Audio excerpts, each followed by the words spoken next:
We've travelled to Queensland's far northwest corner for exactly this experience, to paddle Lawn Hill Gorge in Boodjamulla National Park.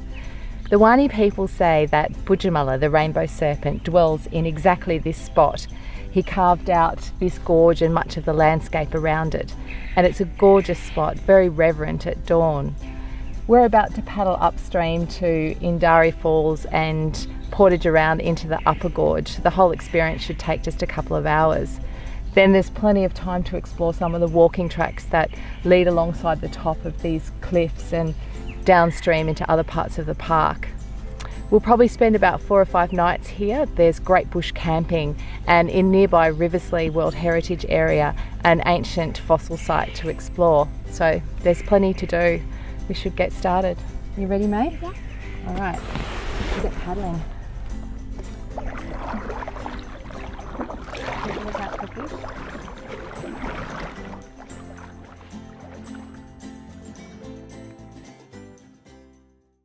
Unlike those towering cliffs we've paddled past this morning, Indari Falls is a little vertically challenged, but it's no less dramatic.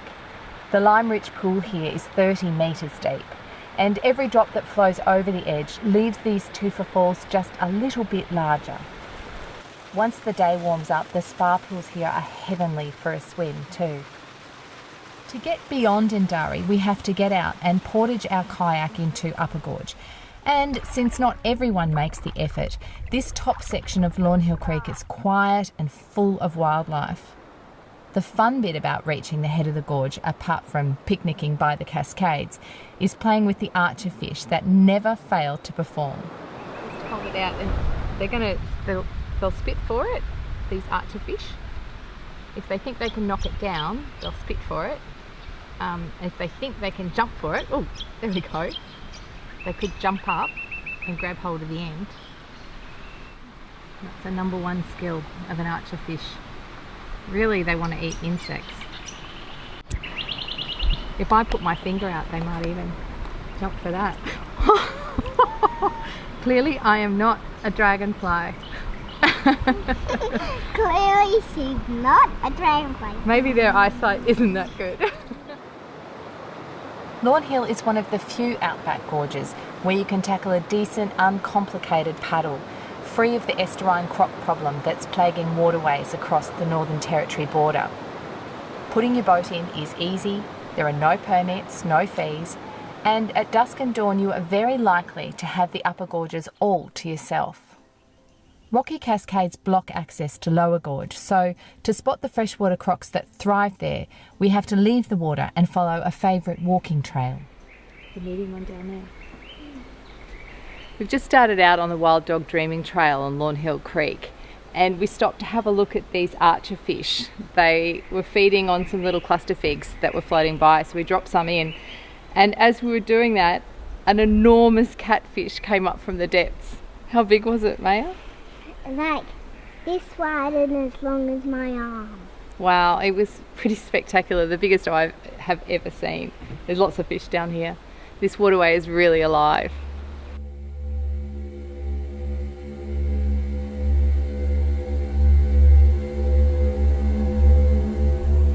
We've just reached Wild Dog Dreaming. Out of respect for traditional owners, we can't actually film or photograph at this site, but I can tell you what's here. A mussel shell midden, a large cave, there's some petroglyphs across the rock, and some large, really striking yellow rainbows that are said to represent the dreaming Boodjamulla, or the rainbow serpent that give this national park and this area its name. But since we can't show you, you're just going to have to come check it out yourself. At the end of this trail, an unlikely animal has set up camp, according to National Park rangers, for the first time in recent history.